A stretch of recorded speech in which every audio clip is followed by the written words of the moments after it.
I think we are connected. So as you guys jump in, go ahead and over in the chat section, let me know that you are here. Facebook says we're online. YouTube still says sending data. That's really not that much different. So Gentry, how you doing, bud? Mountain Tough Outdoors. I am doing good. How are you? Jay Colley, I'm here, boss. All right, so we're getting comments rolling in from YouTube and Facebook. Matt Lux, how you doing? Gentry, I'm here. So Greg Schlenker, I'm here. Luke Ayer, what's going on? Luke, I apologize. I have not been able to make it to post office. It's been kind of hectic, but I will make it tomorrow to drop off your road mic. So, Chris, good evening. Stephen Elliott, I'm here, big guy. How you doing, buddy? David West, Dave's here. So, we'll just give it a few more minutes. Let a few other people kind of jump in. So that looks good. That looks good. Still trying to figure out, all of this programming and software. Eric Wilson, how you doing? Eric, how's the homework going? And did you, as soon as you left here, did you run home and get right in front of a mirror and start doing your homework? So Matt Lux, about froze on the farm today. I bet it was a cold day. Jerry Meese, good afternoon, good evening. So Sean Keller, hello, how you doing, bud? Glenn Stutzman, good evening. Danielle, hello from Washington, welcome. Chad Jones, wish I could watch. Elk hunting is only 9 months away. I know, it is coming fast. So definitely fast. Mountain Tough Outdoors, excited for the subject tonight. Yeah, I had quite a few people reach out and we're really interested in this subject tonight about midday activity and calling strategies. I think it's one of those things that really gets overlooked, and it's a great time to be out there, and we'll kind of talk about that. So Larry Bennett, good evening. Gentry, can you please talk about the quivalizer? Well, I could. Gentry, there's actually a review video that I did on the quivalizer 2 weeks ago. So Kevin Walter made it. But Gentry, what I'm going to do is I'm going to do a follow-up video here probably 2-3 more weeks. That way I have a solid month shooting with that quivalizer, and I'm going to do a follow-up video to it. In the install and review video that I did of the quivalizer, only just fired a few shots, and so I want to put more time on it. So, but there will be another video coming of that. But basically, the quivalizer, it's a combination of a quiver and a stabilizer. It's kind of cool. You can mount it on the side of your bow, and then if you have it on your pack, and then once you get to your hunting area, you can take it off the side, put it right on front, so it acts as your quiver and your stabilizer. And I'll tell you what, the little bit of shooting that I've been doing with it, I've noticed that the pin really settles down. It's pretty cool device. So, all right, Kevin Walter made it. Tucker Freeman, hello. Mountain Tough, like doing the hunting videos on YouTube now, liking. I am having a lot of fun with this. Eric, no, all day in the rearview mirror. Okay, so nice. Scott Schmidt. Since Scott Schmidt just popped on, let me just get this out of the way because I'm going to know it's going to come up. I talked to Travis from Wapiti River Outdoors yesterday. Marcos are shipping tomorrow to here. Now, if any of you are on here and you're from Canada, you can actually get a hold of Travis directly to get the Marcos up there in Canada. We kind of figured it was a lot easier that I would handle everything down in the US with the Marcos and he would handle anybody up in Canada. So there you go, Scott. Before you ask, Marcos are shipping tomorrow. Gentry, okay, sounds great. I might get one, thinking about it. Gentry, the quivalizer is really cool. I really like it. Jake, how you doing, bud? By the way, Jake, are you going to let Tad get away with that picture that he posted? So look at that. Scott, Marco, GC Polo. Okay, so Jay Colley, want one. Marco or Quivalizer or both. So, okay, we are going to, you guys, I love it. So, okay, we're going to start with this tonight. So, um, I've kind of talked about a couple of products that have kind of been testing for people. So, okay, this one. Freddie with GC calls, you are not eligible for this. The first person to tell me what this will go in a box and be shipped to you. So there you go. Start with that one. All right, let's get going. Hello, everybody. Michael Batiste from the Elk Calling Academy. Welcome to Wapiti Wednesday Q&A. So what Wapiti Wednesday Q&A is, we typically start with a subject and we'll have a conversation and kind of talk about that. But also, because we're live both on YouTube and Facebook, you guys have the ability to put your questions in. I do my best to answer all the questions that I can. Know that there is some information that I can't give because that's information that I give out to the Elk Calling Academy students in the private one-on-one lessons. So if there is something that I do talk about that I can't give all the information to and you want to know more about it, feel free to get a hold of me and we can set up some one-on-one lessons. So, all right, so tonight we are going to start off and we're going to talk about midday elk activity and calling strategies. The way I kind of, mentioned a little bit ago, I think that midday time is a period that a lot of people miss out on because, they just have that idea stuck in their head that elk only move at the first little bit in the morning, first couple of hours in the morning, and then, right there in the evening, and they think that midday time is a waste. But in reality, that midday time can be extremely effective. In fact, we've taken a lot of bulls during the midday time, and I know a lot of guys that have taken it. So the one thing is, so a few reasons why it's a great time. One, you typically have a lot less people in the woods because a lot of people will go back to camp. And so you have a lot less human scent wafting around, you have a lot less competition. But usually, too, you've left camp in the dark, you've started working up a ridge or working back a trail, you're already quite a ways back in there. So why not stay?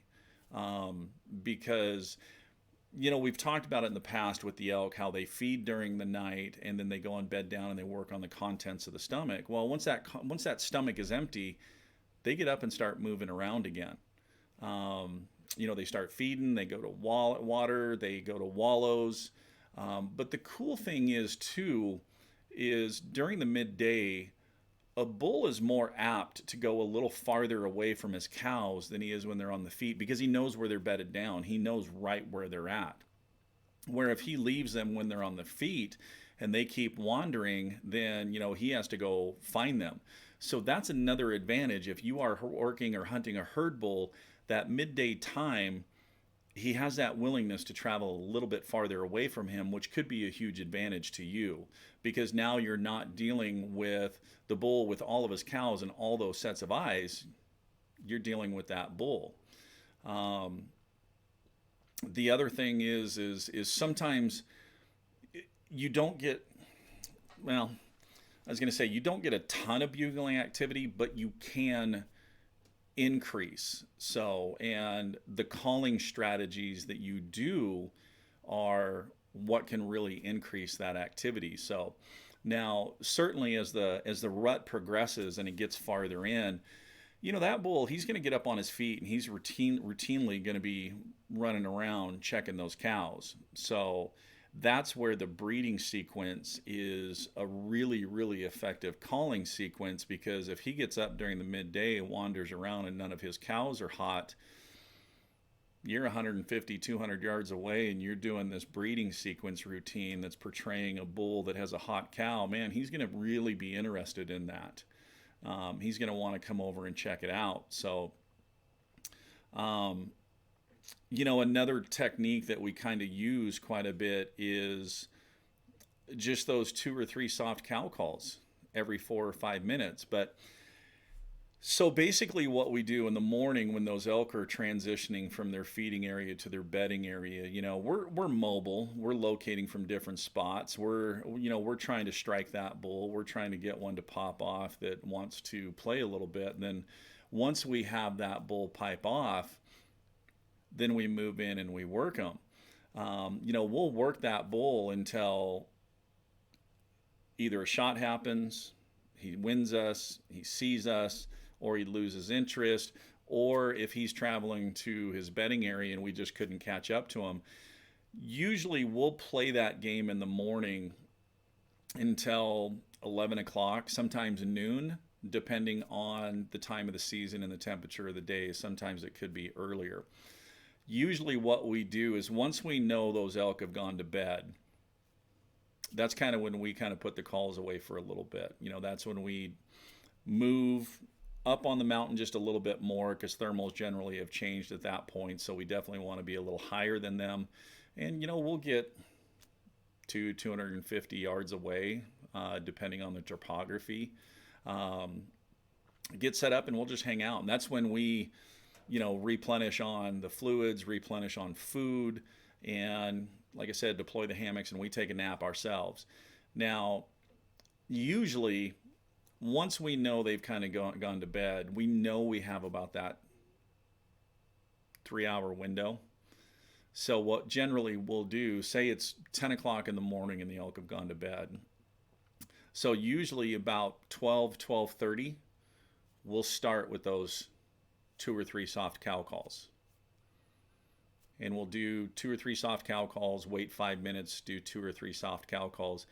Now, the one thing about this is, because of the cow sounds that we're doing, you can pretty much call in any elk. I mean, you can have any elk from that herd come over to you. It could be a cow, it could be a spike, it could be just a branch antlered bull. And most of the time they're coming in out of curiosity because they're hearing a new cow. So they don't make a lot of noise other than twig snaps, hoof on a stick, something like that. Hoof skipping across a rock. So a lot of times you don't have a lot of warning. So typically we'll designate one person as the pay attention shooter. And there's been times where I've been laying in my hammock doing these cow calls, or laying on the ground if didn't take the hammock, which I don't make that mistake very often. I generally always have the hammock in there. But the really cool thing is that bull's going to hear you. He's going to know. Now, once he finally gets up, most of the time he'll crack off some sort of bugle, just letting you know, hey, I acknowledge you. I know you're there.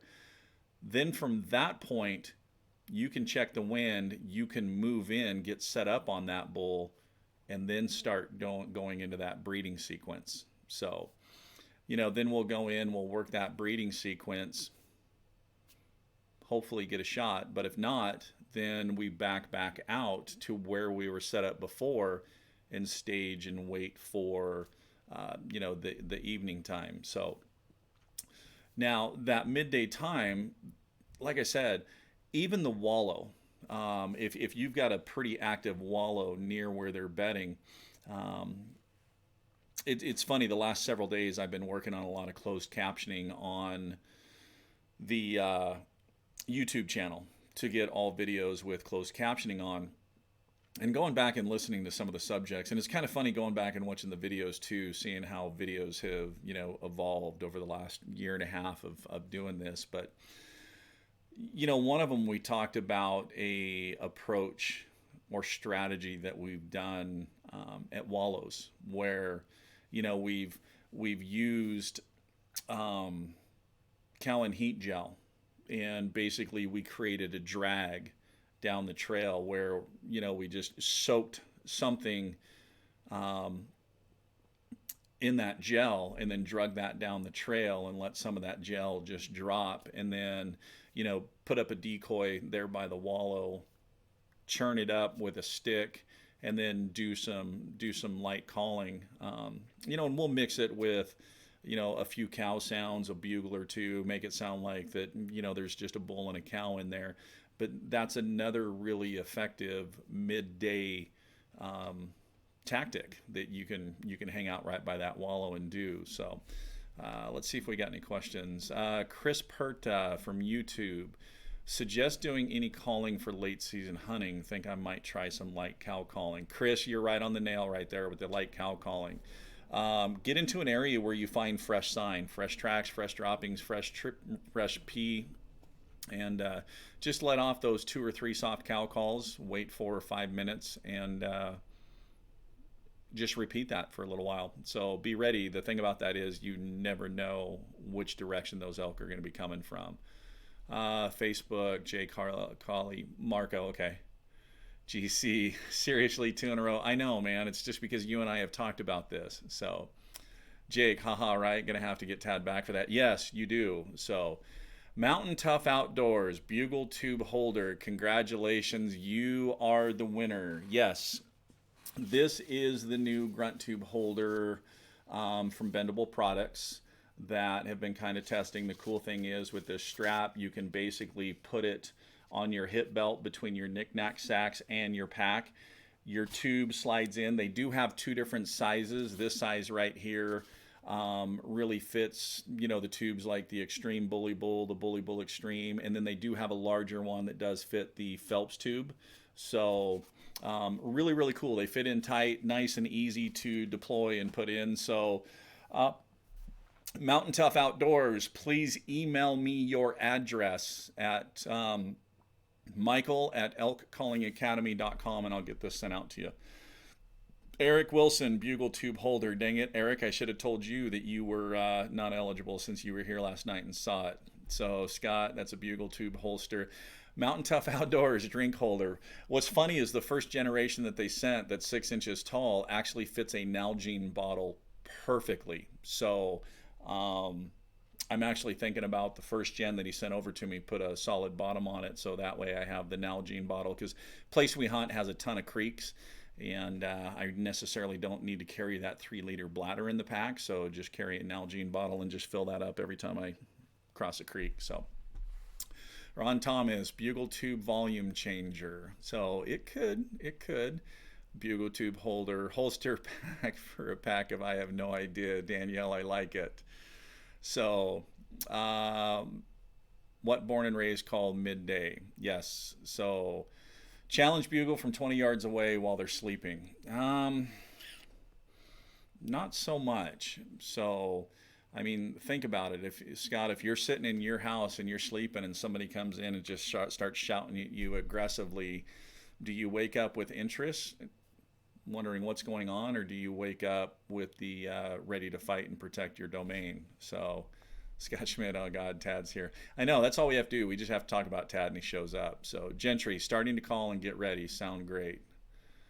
Perfect. Yeah, Gentry, just keep that going. Practice all year long. So, Greg, example of breeding sequence. Greg, that's one of those things that I teach actually in the one-on-one lessons. So, if you do want to know more about the breeding sequence, the sounds that are included in it, and how to actually do it, the timing, the cadence of it, shoot me an email, get a hold of me. Would love to set up a lesson with you, and we can certainly go through that. So, Scott Schmidt, it's a secret. GC, so should we reverse the GC at that point? No, Freddie, I think the direction we're going with the GC, because there actually is another size that I think is going to come out with that grunt tube holder. So Justin, anyone else lose the feed? Let me double check.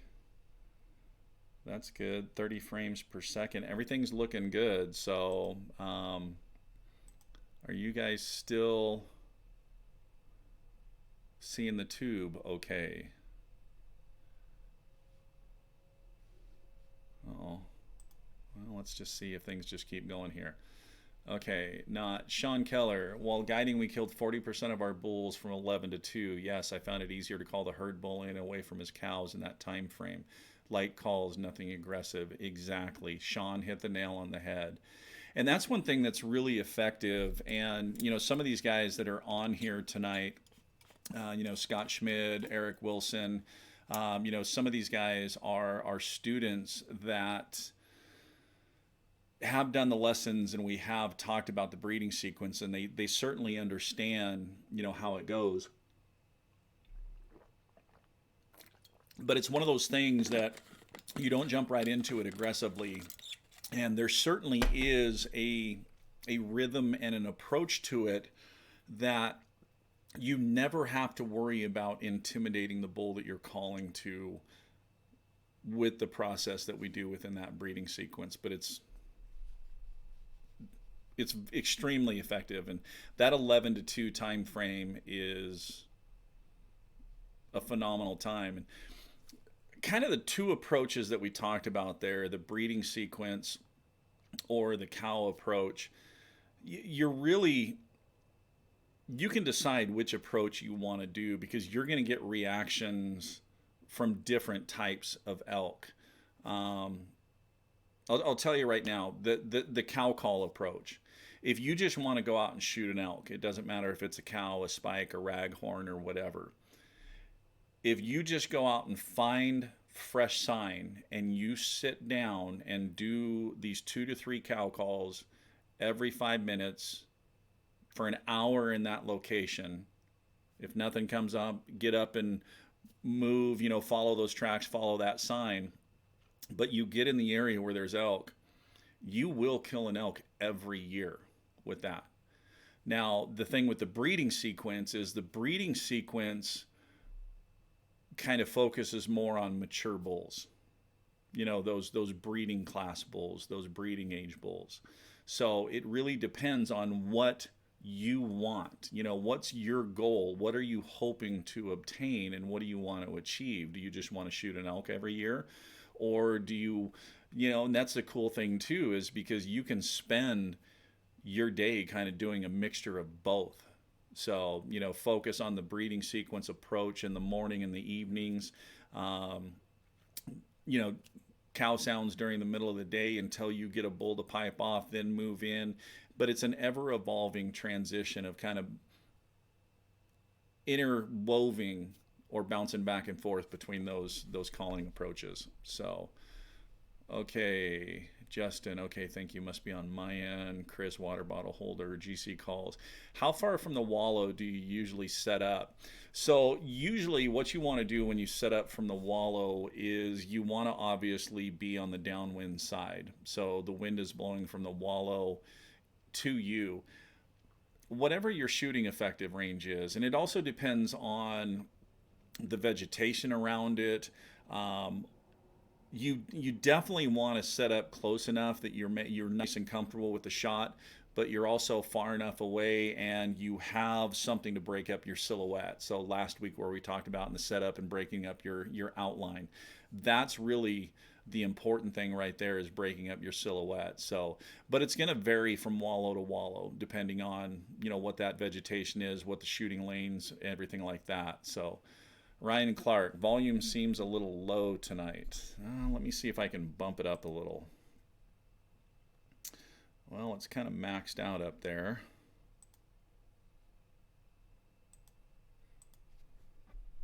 Let me know if that helped a little bit.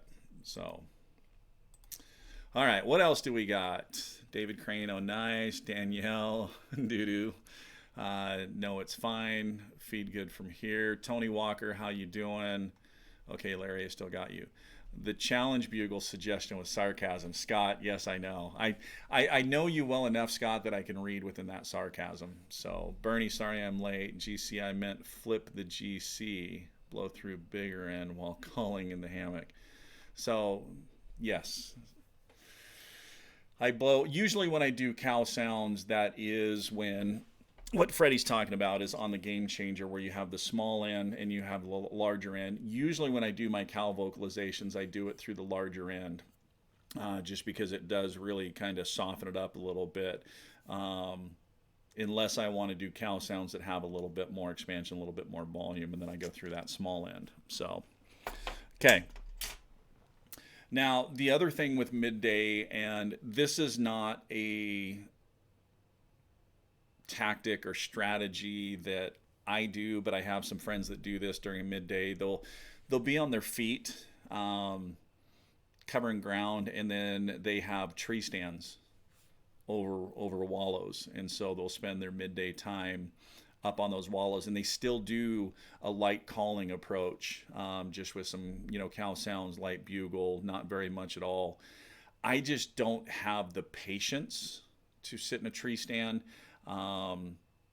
It's hard enough for me to sit near that wallow, during that midday time, because my mind is always telling me there's a bull on the backside of that ridge that's bugling. So generally, that's why I prefer more to, get kind of elevated in that break spot that we take, so that I have a pretty good coverage of a couple of different areas with the ability to hear. So if there is a bull in another area that gets up and starts moving. So,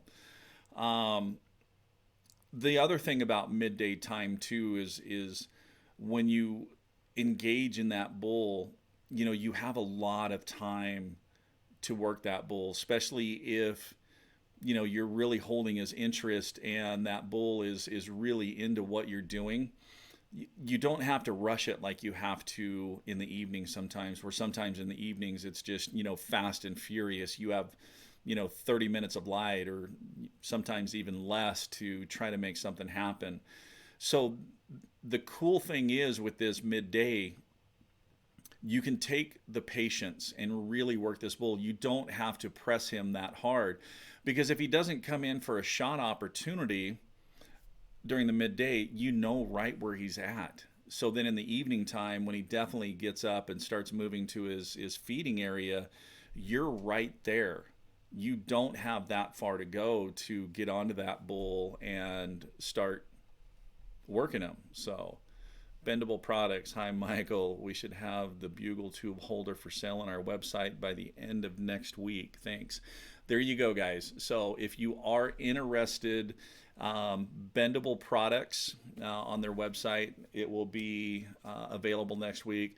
Bendable Products is also the same company that has the reed quiver, reed holder that I use, and also the reed pouches. So they also, I believe, will be at the Portland show. So if you're going to the Portland show, go check them out. You can pick them up, feel them, taste them, touch them, run them for a test drive, and see how they fit. So Mountain Tough Outdoors, thank you, man. I'll DM you later. I think I'm going to go pick up a new dog tonight. Okay, yeah, no problem. Just anytime, whenever you send that. So, all right. Go ahead and throw in more questions that you guys may have.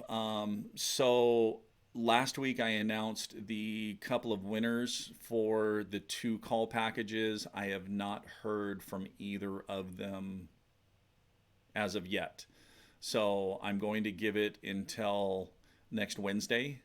If I have not heard from them, then I'm going to go ahead and pick 2 new winners. So all of you guys still have a shot. So make sure, if you guys are liking the content, if you're enjoying what you're seeing on this, make sure that if you're on the YouTube channel that you subscribe and click that bell notification, so that way you're notified every time we go live or upload a video.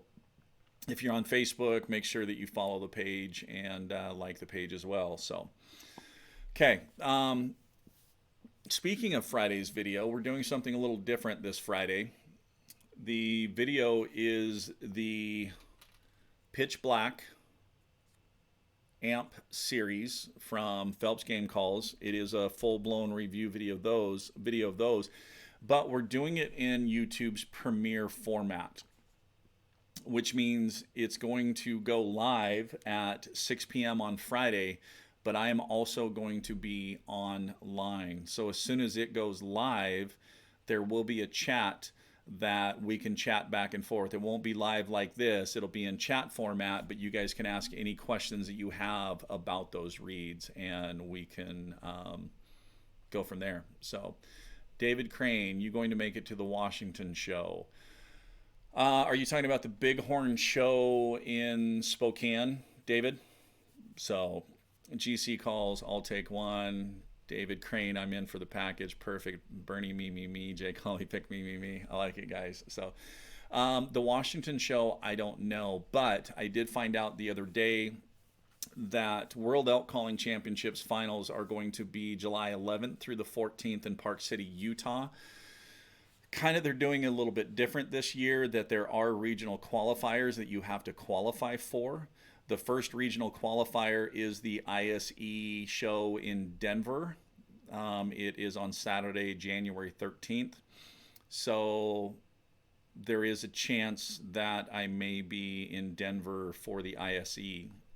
So we'll probably fly in mid-morning on Friday and then fly back out on Sunday. So for those of you guys that are in the Denver area that go to the ISE, there is a chance that I may be going to that. I'll announce more probably within the next couple of weeks. Puyallup. David, no, I don't have the Puyallup show.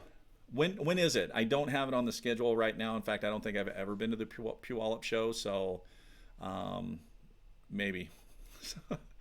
I like how you guys are positioning for the call packages. So, okay, Scott Schmidt. I shot my bull midday by calling him off of his bed with soft cow calls. The best advice I got before then was when Tad told me have an arrow knock because you'll have a horse-sized animal in your lap before you ever hear them.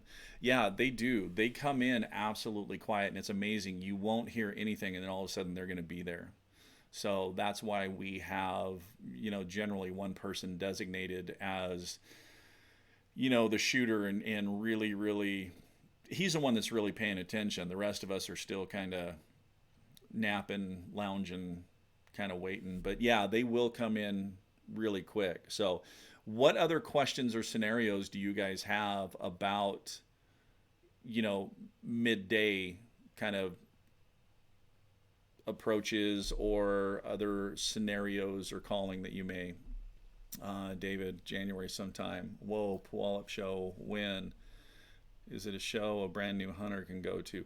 Yeah, Danielle, actually any sport show that you can go to is a great opportunity because, at these sport shows, you have a lot of these vendors that a lot of times have really, really good sale on gears, but then also the networking with fellow hunters that you can do. It's a great opportunity to, make some lifelong friendships and find other people that, are interested in the same things as you. And also as a brand new hunter, it's a great opportunity to meet these people, develop these friendships, but also talk about hunting strategies and approaches to help you, grow on it. Oh, sorry guys, I'm just in heaven now that Ready Nutrients with the new flavors have finally arrived. I was starting to go through withdrawals with the magma. So I try to sit in the shadows when calling midday. Actually, Bernie, you're going to be in the shadows anyways because the temperature during the midday is a little warmer unless you're later in the season and you're kind of hunting that sunshine for warmth. But anytime you're setting up, you definitely want to be in the shadows because that sunlight is really going to glow your face and your skin. So be in the shadows. So Scott, I mostly hunt solo. I'm caller and shooter. Let's discuss tactics for that. Okay, so you can still do all of these same tactics. So, Scott, you have firsthand experience with those soft cow calls and about how close that elk came to you for a shot.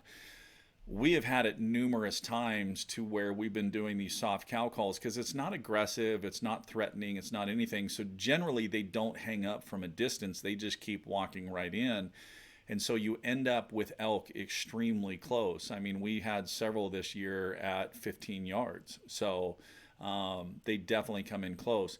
Now, if you're doing the breeding sequence on this, the difference that you're going to do, because generally when you have a shooter caller setup and the caller in the back that's doing the calling, they're mobile, they're moving around. And in fact, a great video for you guys to watch is go watch the Mountain Project episode 42.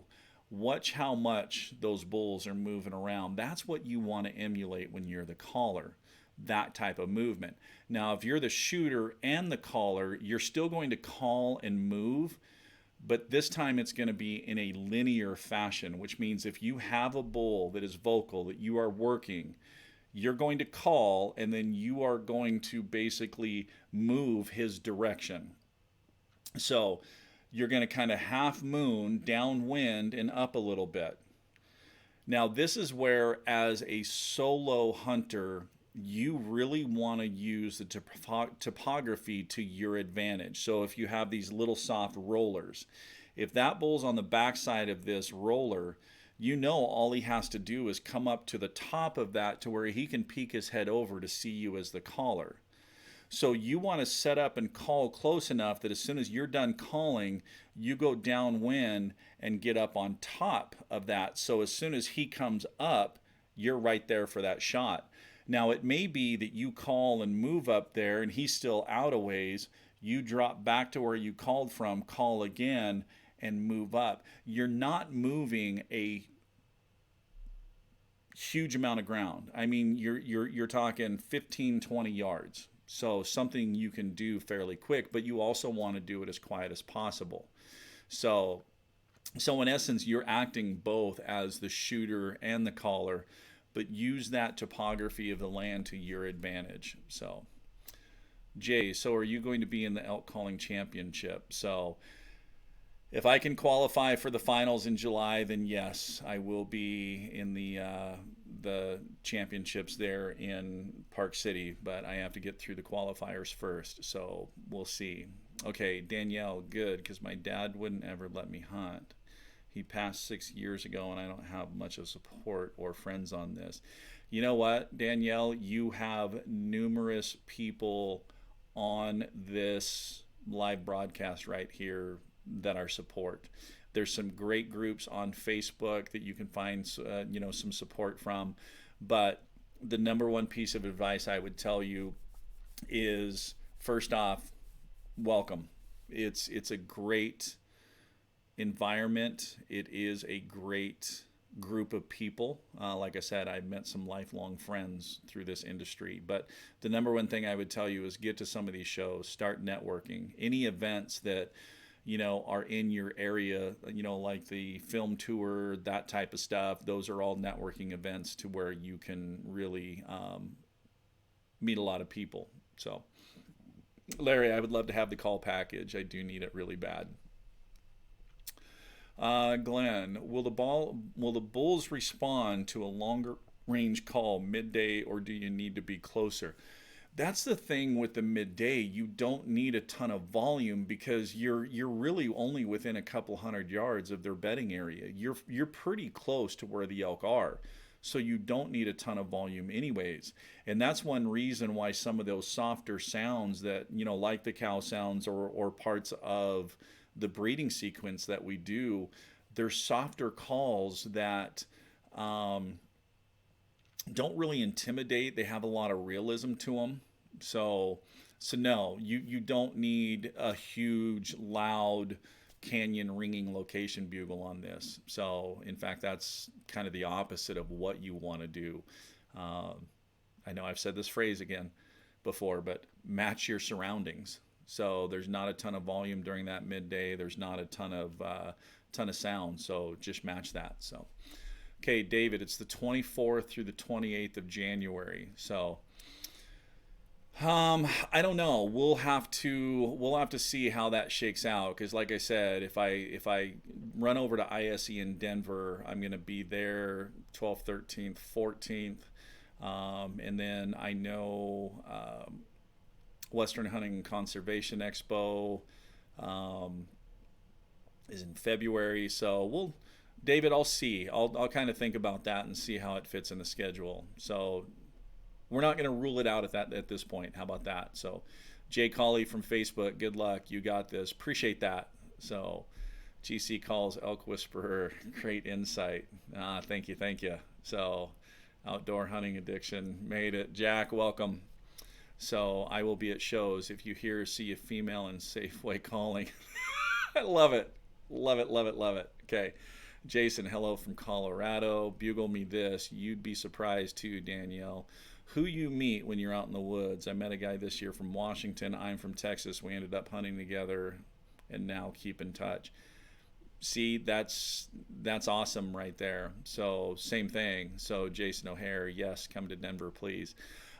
Jason, I've actually already looked into flights and hotels and all that. So I may go ahead and pull the trigger because the only thing is I've only seen 2 qualifiers. One of them is January there in Denver. The other is March in Salt Lake. I would like to definitely go to Denver and get qualified. That way it's out of the way and I don't have to worry about it. So right now, there's about a 90-95% chance that I am going to be coming to Denver, but I'll announce in the next couple of weeks if I'm coming for sure. So I'll also reach out to some of the groups that we're partnered with and spend some time in their booth. So would love to, meet some of you guys. So okay, so let's kind of wrap up midday. So we've all heard it before that you can't kill elk from camp. Other sayings, leave camp in the dark, come back in the dark. There's a reason for all those, and there's a reason that some of the bigger bulls are killed during that midday time. So, and it's basically because, like we said, they feel a lot more comfortable about leaving their cows. You have a lot less eyes, and so you kind of level the playing field a little bit with those guys. And so you definitely have a few options. That's kind of the cool thing, the wallow, the cow sounds, the breeding sequence. For those of you that maybe don't do a ton of calling, you could do a little bit of calling just to get him to pipe off and locate. Then you can, spot and stalk. So, but you definitely have, some options there. So, all right, Glenn, thanks. I was one of those who went back to camp midday. Glenn, I'm sorry. I'm not picking on anybody. I promise. So, David Crane from Facebook. So, this year we had no bulls calling really at all past 5 a.m. We had 2 bulls come in quiet. Could this be due to the area? What I mean by this is that the area I was hunting was packets of timber around private property. So, it could be a lot of people calling year round in the area. I'm not sure. What do you think, and what do you do when this happens? So, first off, this year was kind of an odd year. It was actually one of the tougher years for calling, and at least in the area where we were, the peak rut didn't really happen until the middle of October, which I'm really surprised by that because I'm seeing the snowfall that we've had so far, and it's not telling me that we're going to have a bad winter. But usually when you see a late rut like that, there is, an indication of a bad winter coming on. Now, a lot of times with the amount of bugling, especially later in the year, a cow coming into cycle and having a hot cow really, really contributes to the amount of bugling that you're hearing. So if cows aren't in cycle, you're not going to hear much bugling at all. But you get in an area where there's that cow in cycle, the estrus cycle, you're going to have a lot of bugling activity. Now, there could be a few other factors in that, it could be hunting pressure, it could be predators.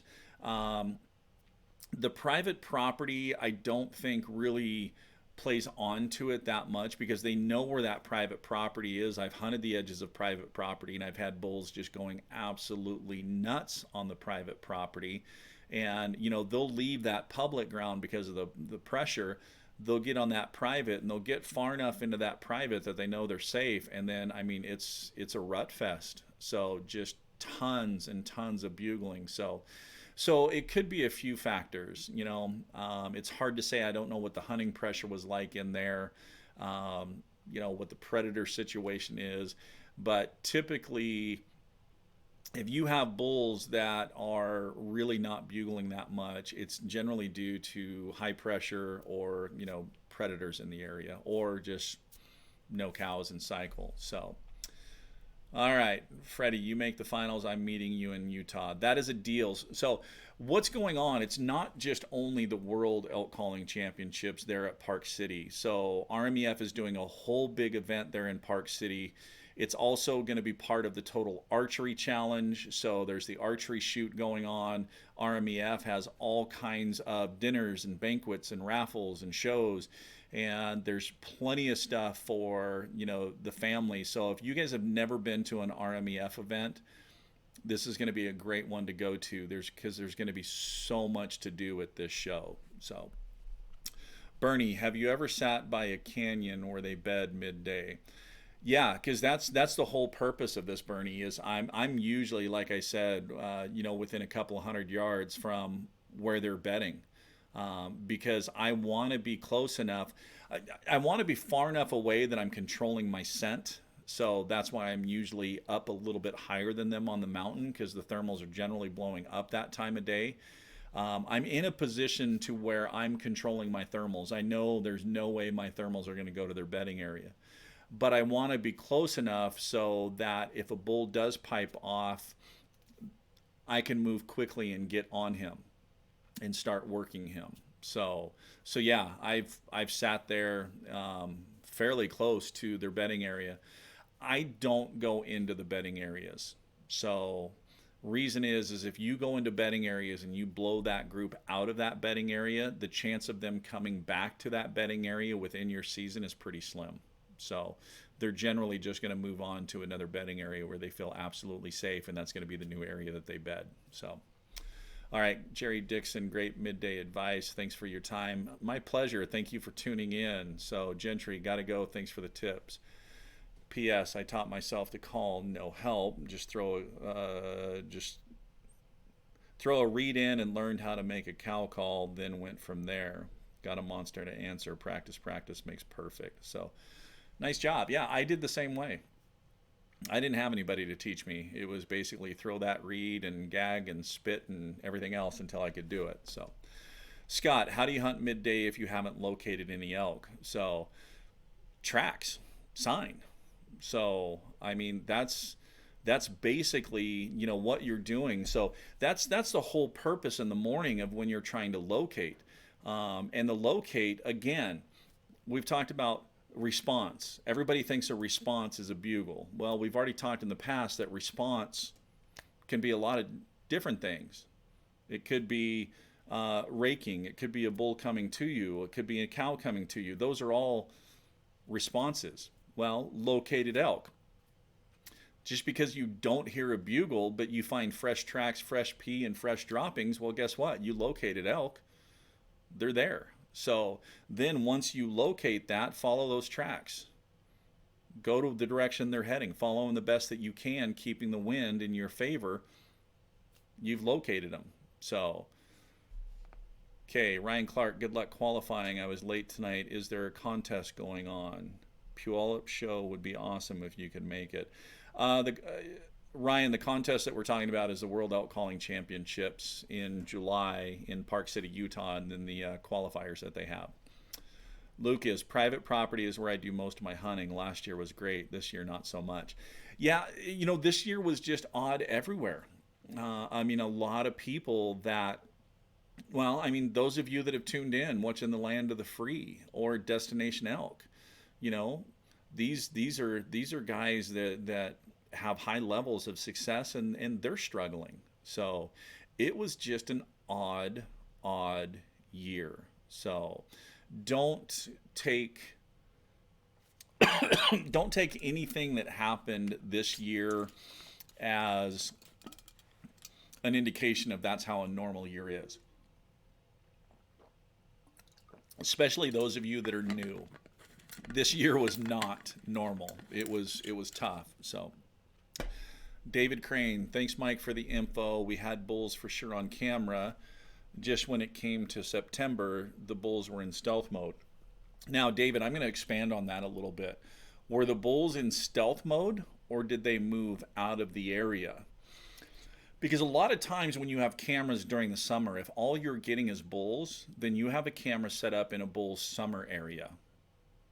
And probably what happens is as soon as that rut starts kicking in, they leave that summer area and go down to where the cows and calves are to start gathering their cows for, their herds, and then they'll break up into their individual groups and go into their rutting areas. The areas a bull will go back to the same rutting area year after year after year. It's just it's a place he's comfortable. He knows it. It's where he likes to do his breeding. So that's a big question right there, David. If it was bulls only all through the summer and then September, you may have had, and that's the other thing too, is you may still have had some stragglers in there, but a large majority of those bulls that you had on camera may have moved out. So you had some normal local residents that are picking up a stray cow here or there. Majority of the bulls moved out. Now all of a sudden your bull to cow ratio and your level for competition has decreased dramatically. So if that bull doesn't have competition from other bulls, why does he need to bugle? So he doesn't. So your bugling activity is really, really going to drop. That's why if you go hunt an area that has a higher bull to cow ratio, you're going to have a lot more bugling activity because that level for competition for those cows is quite a bit higher. So I'm wondering if that's kind of what's going on. So Bernie, late bull hunters are having a hard time here. They've been having a hard time everywhere. Scott Schmidt, it's been a great year for me. Yeah, buddy, you have had a great year. Okay, Lucas, definitely not normal at all. Slinging sticks from YouTube. First time I caught you live. Very informative. Thank you for what you're doing and trying to help others. Slinging sticks. Welcome to the Wapiti Wednesday live Q&A. We're glad to have you here. Thank you for tuning in. So Danielle, will there be a live feed of your tournament? Yes, I am going to try to broadcast live. The only thing from my phone is I can't broadcast both on YouTube and Facebook, so I will just broadcast live on YouTube.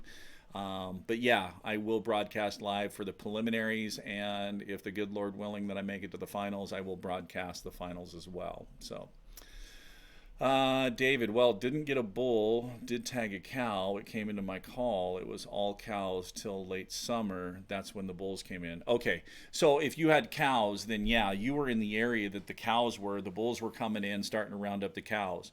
Now, it could be that some of them stayed there as their rutting area, and some of those other bulls may have rounded up some of the cows and moved out to other areas. But congratulations on your call or on your cow. I'm a firm believer that any elk with your bow is a trophy. I mean, it's a challenge. So, tell you what, I mean, social media nowadays with people starting their post with, well, it's not the biggest on the mountain, that just drives me nuts. Well, if you have to preface it with, it's not the biggest on the mountain, you're shamed. Why did you harvest that animal? So, anyways, that's a soapbox that I'm not going to jump up on. So I have heard that bulls will hang out at higher elevation than cows until breeding sequence. Is there truth to that? Yes, Luke, that is exactly right. Bulls typically will hang out up above tree line or right at tree line, high up on the mountain. And they're heading up there as soon as the snow starts breaking. They're either up there solitude, solo by themselves, or they're hanging out in small bachelor groups.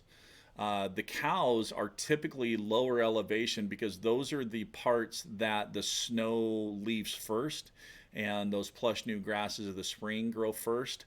That's what really helps the cows produce the milk that's needed, and that's why they drop calves at the lower elevation.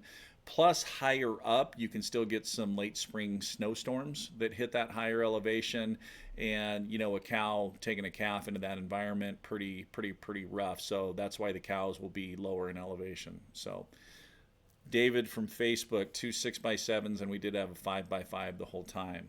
Cool. Well, it definitely sounds like you were in elk there. So Jared, best season in 20 years in Idaho and Montana.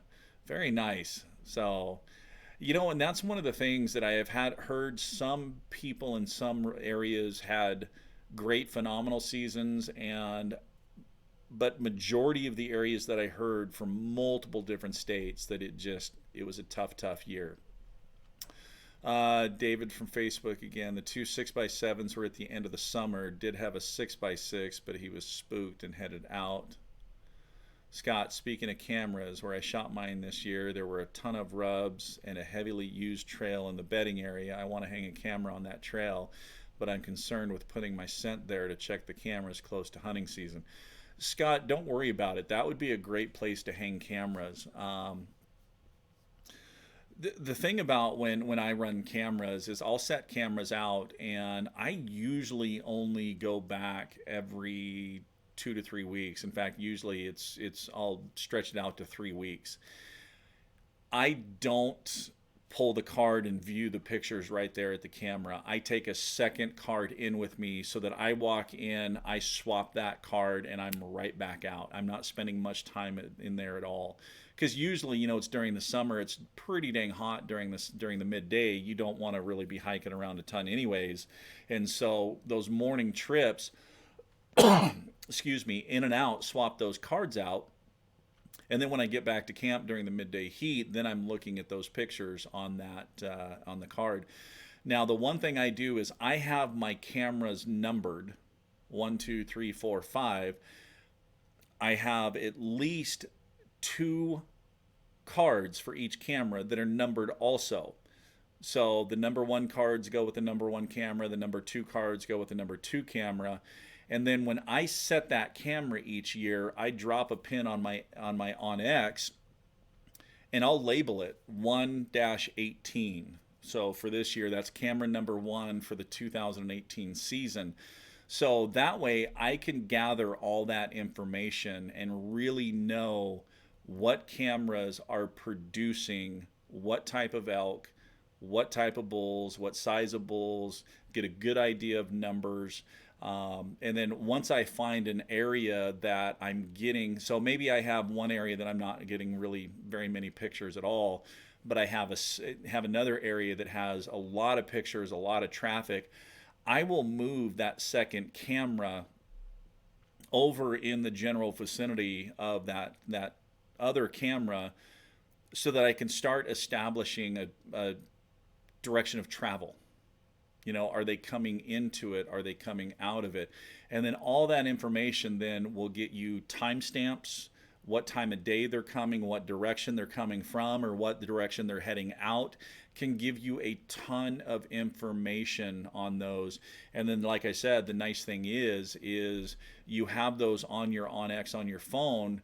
Then when you get to your house, you pull up on your computer. Now you're looking at on the big screen, and you're getting a ton of information about what elk are in your area, and you can start kind of mapping those and get their travel corridors and their travel routes down, and that's going to help you a ton, Scott. Jay Colley, anything with a bow is a trophy, even a cow or doe. I'm in it for the meat to feed my family. Absolutely. I don't know about you guys, but I have not found a recipe for tag that tastes nearly as good as meat. So Jason O'Hare, I'm proud of the cow I took this season. She filled my freezer just fine. Love the attitude. That is awesome. Slinging sticks, Oregon was extremely tough. David Crane, thanks Mike. I have no shame with a cow. It was my first elk and first elk with a bow. I was super pumped. I started hunting late at the age of 27. I'm now 37, now starting hunting elk in 2011. So each animal taken for me is a trophy. Absolutely. Facebook, Adam Lee, you've touched on different areas for different seasons. Can you go over the general principles of where to be and when? So typically, okay, so in the mornings you want to be lower on the mountain. Elk will typically feed at lower elevations if they can because the nighttime thermals are coming down. And so with them being at the lower elevations, that wind is in their nose. They can know if anything's coming in on them. So in the mornings, you want to start low and start working high because a couple of things. That's what the elk are doing, but then also the thermals are in your favor. Now, as you work in elevation and you gain elevation and the sun pops up, the other reason you want to gain elevation is because as that sun comes up and the ground temperature rises, those thermals are going to turn around and start going uphill. So thermals are your best friend. If you play the wind and use the wind, you will never ever get smelt. So they're just not going to smell you. So that's why start low, work high, and then during the mid time, so you're kind of following that group to their bedding area. And as you're moving on the mountain, you're basically trying to get on their same elevation and mirror them. That's the key to calling setups, is being on that same elevation with the elk. Now, as they shut up and go to bed, that's your time to gain just a little bit more elevation so that you are above them and your thermals are going up, so you're nice and safe. But now you're at that close distance too, that you can engage that bull during that midday time when he does pop off and with these midday calling sequences that we've talked about. Then you're kind of staging there during that mid-afternoon time for them to get up and start heading to their feeding grounds. And that's where you're going to start dropping in elevation so that you end up back on their same elevation. And then you're kind of following them back down into their feeding areas. So hopefully, Adam, I hope that's kind of what you were asking there. So, but that'll give you kind of a brief little idea there. GC calls from Facebook. Touch a little in signs, maybe segues for future topic. Terrain, trails, rubs, etc. Yeah, if there's specific subjects that you guys want to know about or questions, I mean, here we are. We're knocking on the door of the hour mark. We have, a few more questions, so we might save some of these for next week and use these for a jumping point into next week. Like Mike wants to know about when wolves move into your area, do you change how you hunt elk? You know what, Freddie, there's your segue into next week. Next week we're going to talk about hunting elk in wolf areas. How about that, guys? So, all right. Jake Allen, any quick tips for learning how to chuckle? Yes, Jake, since you're on YouTube, go to my YouTube channel, and we did a video in there a while back on how to chuckle. So, and that will kind of break it down and kind of give you the basics to get you started on how to chuckle. So, let's see, Bernie, I've had luck sitting by an area where they urinate in a big dugout spot. Bernie, what you're talking about is a dry wallow. So that will be a future topic as well. And David Crane wants to throw thermals for future. Okay, so I'm going to jot down some of these things.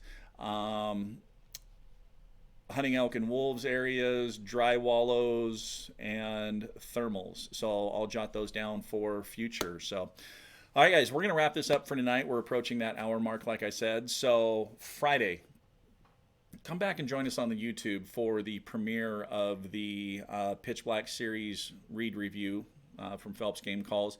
And like I said, I will be on there in the chat live, so I'll be able to answer your questions. So, guys, once again, appreciate all of you guys coming on. I appreciate all of your input. I appreciate all of your questions. Honestly, I am humbled by all of your support. I really, really appreciate it. Without all of you guys, I wouldn't be able to do this. So I'd be here sitting quite lonely. So anyways, guys, all right. As always, keep calling, keep practicing, but most importantly, have fun while you're doing it. We will see you guys next week on the next episode of Wapiti Wednesday live Q&A, where we will talk about hunting elk in areas with wolves. Have a great night, everybody.